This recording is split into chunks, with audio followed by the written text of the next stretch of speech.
ನಮಸ್ಕಾರ ಸ್ನೇಹಿತರೆ, ನೀವು ನೋಡ್ತಾ ಇದ್ದೀರಾ ಕನ್ನಡ ಫೋಕಸ್ ಯೂಟ್ಯೂಬ್ ಚಾನಲ್. ಮೊದಲನೇ ಸರಿ ನೋಡೋರು ದಯವಿಟ್ಟು ಸಬ್ಸ್ಕ್ರೈಬ್ ಮಾಡಿಕೊಂಡು ನೋಡಿ ಅಂತ ಕೇಳ್ಕೊಳ್ತಾ, ಇವತ್ತು ನಾನು ಮಾತಾಡ್ತಿರ್ತಕ್ಕಂಥ ವಿಚಾರ ಏನಪ್ಪ ಅಂತಂದರೆ, ರಾಮನಗರದಲ್ಲಿ ನಡೆದಿರ್ತಕ್ಕಂತಹ ಚಾಮುಂಡೇಶ್ವರಿ ಕರಗ ಮಹೋತ್ಸವದಲ್ಲಿ ವಿಶೇಷ ಅತಿಥಿಗಳು ಭಾಗವಹಿಸಿದರು. ಅದರಲ್ಲಿ ಮುಖ್ಯವಾಗಿ ನಮ್ಮ ಕಿಚ್ಚ ಸುದೀಪ್ ಸರ್ ಅವರು ಭಾಗವಹಿಸಿದರು. ಹಾಗೆಯೇ ಬಿಗ್ ಬಾಸ್ನ ವಿನ್ನರ್ ಆಗಿರ್ತಕ್ಕಂತಹ ಗಿಲ್ಲಿ ನಟ ಅವರು ಭಾಗವಹಿಸಿದರು. ನಮ್ಮ ರಾಜ್ಯದ ಹೆಮ್ಮೆಯ ಮುಖ್ಯಮಂತ್ರಿ ಆಗಿರ್ತಕ್ಕಂತಹ ಡಿ.ಕೆ. ಶಿವಕುಮಾರ್ ಅವರು ಭಾಗವಹಿಸಿದರು. ಹಾಗೆಯೇ ನಮ್ಮ ರಚಿತಾ ರಾಮ್ ಅವರು ಕೂಡ ಭಾಗವಹಿಸಿದರು. ಹೀಗೆ ಅನೇಕ ಅತಿಥಿಗಳು ಈ ಒಂದು ಕರಗ ಮಹೋತ್ಸವದಲ್ಲಿ ಭಾಗವಹಿಸಿದರು. ಈ ಕರಗ ಮಹೋತ್ಸವ ಅಂತಕ್ಕಂಥದ್ದು ತುಂಬ ಹಳೆಯ ಮತ್ತು ಪ್ರಮುಖ ಸಾಂಸ್ಕೃತಿಕ ಉತ್ಸವಗಳಲ್ಲಿ ಒಂದಾಗಿದೆ ಅಂತ ಹೇಳ್ಬೋದು. ಇದು ದಕ್ಷಿಣ ಕರ್ನಾಟಕದ ಒಂದು ಐತಿಹಾಸಿಕ ಸಂಪ್ರದಾಯವನ್ನು ಪ್ರತಿಬಿಂಬಿಸುವಂತಹ ಒಂದು ಪುರಾತನವಾದಂಥ ಹಬ್ಬವಾಗಿದೆ. ಇದು ಇಂದಿನದಲ್ಲ, ಸುಮಾರು ವರ್ಷಗಳಿಂದ ಇದು ನಡೆದುಕೊಂಡು ಬಂದಿರತಕ್ಕಂತಹ ಒಂದು ಕಾರ್ಯಕ್ರಮ ಆಗಿರುತ್ತೆ. ಈ ಒಂದು ಕರಗ ಮಹೋತ್ಸವಕ್ಕೆ ನಮ್ಮ ಡಿಂಪಲ್ ಕ್ವೀನ್ ಆಗಿರುತ್ತೆ ಪ್ರಶಂಸೆಯನ್ನು ಮಾಡ್ತಾರೆ. ಅವರು ಕೂಡ ಬಂದಿರ್ತಾರೆ. ತುಂಬ ಖುಷಿಯಾಗಿಯೇ ಜನರ ಉದ್ದೇಶಿಸಿ ಮಾತನಾಡ್ತಾರೆ. ಆರಂಭದಲ್ಲಿ ಇವರು ರಾಮನಗರದ ಜನರು ನೀಡಿರ್ತಕ್ಕಂತಹ ಒಂದು ಸ್ವಾಗತಕ್ಕೆ ಅವರು ಹೃತ್ಪೂರ್ವಕವಾಗಿರ್ತಕ್ಕಂತಹ ಧನ್ಯವಾದಗಳನ್ನು ಹೇಳ್ತಾರೆ.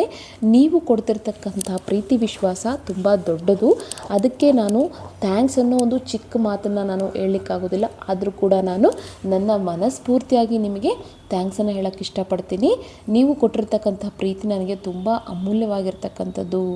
ಹಾಗೆಯೇ ಕರಗ ಮಹೋತ್ಸವದನ್ನ ಆಯೋಜನೆ ಮಾಡಿರ್ತಕ್ಕಂಥದ್ದು ಮತ್ತು ದೇವಸ್ಥಾನದ ಆಡಳಿತ ಮಂಡಳಿ ಆಗಿರ್ಬೋದು, ವೇದಿಕೆಯಲ್ಲಿರ್ತಕ್ಕಂಥ ಗಣ್ಯರಿಗೆ ಅವರು ಕೃತಜ್ಞತೆಯನ್ನು ಹೇಳ್ತಾರೆ. ರಾಮನಗರಕ್ಕೆ ಬಂದಿರತಕ್ಕಂಥದ್ದು ನನಗೆ ತುಂಬ ಖುಷಿಯ ವಿಚಾರ ಅಂತ ಅವರು ಸ್ಟೇಜ್ ಮೇಲೆ ಹೇಳ್ತಾರೆ. ಮತ್ತು ಕರಗ ಮಹೋತ್ಸವದ ಬಗ್ಗೆ ಕೂಡ ಅವರು ಒಂದೆರಡು ಮಾತುಗಳನ್ನು ಹೇಳ್ತಾರೆ. ನಮ್ಮ ಕರ್ನಾಟಕದ ಒಂದು ಹೆಮ್ಮೆಯ ಸಂಪ್ರದಾಯಗಳಲ್ಲಿ ಈ ಕರಗ ಮಹೋತ್ಸವ ಅಂತಕ್ಕಂಥದ್ದು ಒಂದು ಸಂಪ್ರದಾಯ ಅಂತ ಹೇಳ್ತಾರೆ. ಈ ಒಂದು ಧಾರ್ಮಿಕ ಮತ್ತು ಸಾಂಸ್ಕೃತಿಕ ಕಾರ್ಯಕ್ರಮಗಳು ನಮ್ಮ ಪರಂಪರೆಯ ಅಂದರೆ ಮುಂದೆ ಬರ್ತಕ್ಕಂತಹ ಒಂದು ಪೀಳಿಗೆಗೆ ಇದು ಕೂಡ ಪರಿಚಯ ಆಗಬೇಕು ಅನ್ನೋದು ಅವರು ಅಭಿಪ್ರಾಯವನ್ನು ಹೇಳ್ತಾರೆ. ಇಂತಹ ಉತ್ಸವಗಳಲ್ಲಿ ನಾನು ಭಾಗಿಯಾಗಿರ್ತದ್ದು ನನ್ನ ಒಂದು ಪುಣ್ಯ, ನನ್ನ ಭಾಗ್ಯ ಅಂತ ಅವರು ಹೇಳ್ತಾರೆ. ಅದಾದಮೇಲೆ ಆ್ಯಂಕರ್ ಅನುಶ್ರೀ ಅವರು ಕೇಳ್ತಾರೆ, ಇನ್ನು ಮೀಟ್ ಮಾಡೋಣ, ಡೇಟ್ ಮಾಡೋಣ ಅಂತಲೇ ಇರ್ತೀರಾ ರಚಿತಾ ರಾಮ್ ಅವರೇ? ಇಲ್ಲ, ನಮಗೂ ಕೂಡ ಪುಟ್ಟಲಕ್ಷ್ಮಿ ರೀತಿಯಲ್ಲಿ ರೆಡಿಯಾಗಿ ಬಂದು ನಮಗೆ ಮದುವೆ ಊಟ ಯಾವಾಗ ಅಂತ ಕೇಳ್ತಾರೆ. ಅದಕ್ಕೆ ರಚಿತಾ ರಾಮ್ ಅವರು ಅನುಶ್ರೀ ಹೇಳ್ತಾರೆ, ನಮ್ಮ ಅನುಶ್ರೀ ಅವರು ಆಲ್ರೆಡಿ ಮದುವೆ ಆಗಿ 1 ವರ್ಷ ಆಗಿಬಿಟ್ಟಿದೆ, ಇವಾಗ ನೆಕ್ಸ್ಟ್ ನನ್ನನ್ನು ಕೇಳ್ತಾ ಇದ್ದಾರೆ. ಖಂಡಿತ ಆ ಟೈಮ್ ಬಂದಾಗ ನೋಡೋಣ. ಆದರೆ ಪ್ರಸ್ತುತ ನನ್ನ ಒಂದು ಸಿನಿಮಾ ಬಗ್ಗೆ ಮತ್ತು ನನ್ನ ಒಂದು ಆರೋಗ್ಯ 2 ಚಿತ್ರ ಬಗ್ಗೆ ನಾನು ಮಾತ್ರ ಕಾನ್ಸಂಟ್ರೇಟ್ ಮಾಡ್ತಾ ಇದ್ದೀನಿ. ನೋಡೋಣ, ಆ ಟೈಮ್ ಬಂದರೆ ನೋಡೋಣ ಅಂತ ಹೇಳ್ತಾರೆ. ಅವರು ಜನರನ್ನ ಕೇಳ್ತಾರೆ, ಏನರಪ್ಪ ನಾನಿನ್ನು ಮೀಟ್ ಮಾಡೋಣ, ಡೇಟ್ ಮಾಡೋಣ ಅಂತ ಅಂದ್ಕೊಳ್ಳ ಅಥವಾ ಮದುವೆ ಆಗಲ್ಲ ಅಂತ ಕೇಳಿದ್ದಕ್ಕೆ ಜನ ಹೇಳ್ತಾರೆ, ಇಲ್ಲ ನೀವು ಇನ್ನು ಆ ಸಾಂಗ್ ಹೇಳ್ಕೊತಾನೆ ಇರಿ, ಮದುವೆ ಇವಾಗಲೇ ಬೇಡ ಅಂತ ಅಭಿಮಾನಿಗಳು ಕೂಡ ಅವರನ್ನು ಹೇಳ್ತಾರೆ. ಅವರಿಗೆ ತುಂಬ ಖುಷಿಯಾಗುತ್ತೆ. ಅದಾದಮೇಲೆ ಅವರು ಸ್ಟೇಜ್ ಮೇಲಿಂದ ಕೆಳಗಡೆ ಇಳಿದ್ಬಿಟ್ಟು ಜನರ ಹತ್ರ ಹೋಗ್ಬಿಟ್ಟು ಎಲ್ಲರ ಹತ್ರ ಕೂಡ ಶೇಕ್ ಹ್ಯಾಂಡ್ ಮಾಡಿಬಿಟ್ಟು ಅವರು ಸೆಲ್ಫಿಗಳನ್ನು ತಗೊಳ್ತಾರೆ. ಇವರು ತುಂಬ ಕೈಂಡ್ ಹಾರ್ಟೆಡ್ ಆಗಿ ಜನಗಳ ಹತ್ರ ಹೋಗ್ಬಿಟ್ಟು ಸೆಲ್ಫಿಗಳನ್ನು ಕೊಡ್ತಾರೆ. ಅದಾದಮೇಲೆ ಅವರು ಜನರ ಹತ್ರ ಕೇಳ್ಕೊಳ್ತಾರೆ, ಇದೇ ತಿಂಗಳು ನಮ್ಮ ಅಯೋಗ್ಯ 2 ಸಿನಿಮಾ ರಿಲೀಸ್ ಆಗ್ತಾ ಇದೆ, ದಯವಿಟ್ಟು ನಮ್ಮ ಸಿನಿಮಾಗೆ ಸಪೋರ್ಟ್ ಮಾಡಿ, ಮತ್ತು ನಿಮ್ಮ ಒಂದು ಸಪೋರ್ಟ್ ಅಂತಕ್ಕಂಥದ್ದು ನಮಗೆ ತುಂಬ ಅಮೂಲ್ಯವಾಗಿರ್ತಕ್ಕಂಥದ್ದು. ನನಗೆ ಗೊತ್ತು ನೀವು ನನ್ನನ್ನು ಕೈ ಬಿಡಲ್ಲ ಅಂತ, ನೀವು ನನಗೆ ತುಂಬ ಪ್ರೀತಿಯನ್ನು ಕೊಟ್ಟಿದ್ದೀರಾ, ಅದಕ್ಕೆ ನಾನು ತುಂಬ ಚಿರಋಣಿಯಾಗಿರ್ತೀನಿ.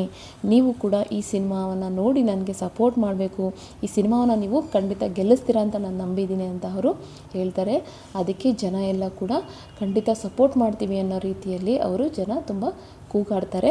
ಅದಾದಮೇಲೆ ರಚಿತಾ ರಾಮ್ ಅವರು ಕೂಡ ಅಭಿಮಾನಿಗಳೊಬ್ಬರು ಕೇಳ್ತಾರೆ, ನಿಮ್ಮ ಮದುವೆ ಯಾವಾಗ ಅಂತ ಕೇಳ್ತಾರೆ. ಅದಕ್ಕೋಸ್ಕರ ಅವರು ನಗ್ತಾ ಹೇಳ್ತಾರೆ, ಮದುವೆ ಯಾವಾಗ ಆಗುತ್ತೋ ಎಂಬ ಪ್ರಶ್ನೆಗೆ ಏನು ಹೇಳೋಕ್ಕಾಗ್ದಿರ ಅವರು ನಕ್ಕೊಳ್ತಾ ಹೇಳ್ತಾರೆ, ಯಾವಾಗಾರು ಒಂದು ಒಳ್ಳೆ ಟೈಮ್ ಬರುತ್ತಲ್ವ, ಆವಾಗ ನಾನೇ ನಿಮಗೆ ಇದನ್ನು ತಿಳಿಸ್ತೀನಿ. ಆದರೆ ಸದ್ಯಕ್ಕೆ ಇವಾಗ ನನ್ನ ಒಂದು ಗಮನ ಏನಿದೆ ಅದು ಸಿನಿಮಾ ಬಗ್ಗೆ ಮಾತ್ರ ಇದೆ. ಅದರಲ್ಲೂ ಕೂಡ ಈ ಒಂದು ತಿಂಗಳಲ್ಲಿ ರಿಲೀಸ್ ಆಗ್ತಕ್ಕಂತಹ ಅಯೋಗ್ಯ 2 ಅಂತಕ್ಕಂಥದ್ದು ರಿಲೀಸ್ಗೆ ರೆಡಿ ಆಗಿದೆ. ಆ ಸಿನಿಮಾನ ಎಲ್ಲರೂ ಕೂಡ ನೀವು ನನಗೆ ಒಳ್ಳೆಯ ಪ್ರೋತ್ಸಾಹವನ್ನು ಕೊಡಬೇಕು, ಸಿನಿಮಾವನ್ನು ನೋಡಬೇಕು, ನಮಗೆ ಆಶೀರ್ವಾದವನ್ನು ಮಾಡಬೇಕು ಅಂತ ಅವರು ಕೇಳ್ತಾರೆ. ಈ ಒಂದು ಸಾಮಾಜಿಕ ಜಾಲತಾಣದಲ್ಲಿ ಏನೇನೋ ಮದುವೆಗಳಂತೆ ಹಾಗೆ ಹೀಗೆ ಆ ರೀತಿ ವದಂತಿಗಳು ಏನೂ ಇಲ್ಲ. ಸದ್ಯಕ್ಕೆ ಅವರ ಒಂದು ಗಮನ ಏನಿದ್ರೂ ಕೂಡ ಸಿನಿಮಾ ಮಾಡೋದ್ರ ಬಗ್ಗೆ ಮಾತ್ರ ಇದೆ.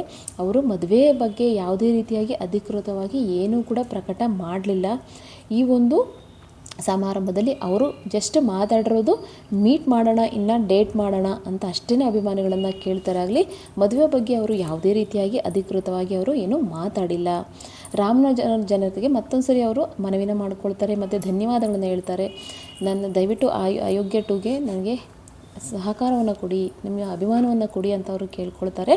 ಮತ್ತು ಕರಗ ಮಹೋತ್ಸವ ಯಶಸ್ವಿಯಾಗಲಿ ಮತ್ತು ಎಲ್ಲರ ಜೀವನದಲ್ಲೂ ಕೂಡ ಸುಖ ಶಾಂತಿ ನೆಮ್ಮದಿ ಎಲ್ಲರಿಗೂ ಕೂಡ ಸಿಗಲಿ ಅಂತ ಅವರು ಹೇಳ್ತಾರೆ. ಮತ್ತು ಎಲ್ಲರಿಗೂ ಕೂಡ ಅವರು ಶುಭಾಶಯಗಳನ್ನು ಕೋರ್ತಾ ಅಭಿಮಾನಿಗಳಿಗೆ ಎಲ್ಲರಿಗೂ ಕೂಡ ಅವರು ಥ್ಯಾಂಕ್ಸನ್ನು ಹೇಳ್ಕೊಳ್ತಾ ನಾನು ಮತ್ತೆ ಸಿಗ್ತೀನಿ ನಿಮಗೆ ಅಯೋಗ್ಯ 2ನಲ್ಲಿ ಅಂತ ಹೇಳ್ತಾ ಅವರು ಅಲ್ಲಿಂದ ಹೊರಟೋಗ್ತಾರೆ. ಇಷ್ಟೇ ಅವರು ಈ ಒಂದು ರಾಮನಗರದಲ್ಲಿ ಮಾತಾಡಿದ್ದು. ಅವರು ಮದುವೆ ವಿಷಯದ ಬಗ್ಗೆ ಯಾವುದೇ ರೀತಿ ಮಾತಾಡಿಲ್ಲ. ಅನುಶ್ರೀ ಅವರು ಕೇಳಿದ್ರು ಕೂಡ ಅದ್ರ ಬಗ್ಗೆ ಏನೂ ಕೂಡ ಅವರು ನಗ್ತಾ ಹೇಳಿದರು. ನೋಡೋಣ, ಅದಕ್ಕೂ ಟೈಮ್ ಬಂದಾಗ ಅದನ್ನೇ ನಾನು ನಿಮಗೆ ಅಪ್ಡೇಟ್ ಕೊಡ್ತೀನಿ ಅಂತ ಹೇಳ್ತಾರೆ ಹೊರತು ಯಾವುದೇ ರೀತಿ ಮದುವೆ ಬಗ್ಗೆ ಅವರು ಮಾತುಕತೆಯನ್ನು ಹೇಳಲಿಲ್ಲ. ಸೊ ಇದು ಆಗಿತ್ತು ಇವತ್ತಿನ ಒಂದು ನ್ಯೂಸು. ಮತ್ತೊಂದು ಹೊಸ ನ್ಯೂಸೊಂದಿಗೆ ನಾನು ನಿಮಗೆ ಸಿಗ್ತೀನಿ. ಅಲ್ಲಿವರೆಗೂ ನಮಸ್ಕಾರ.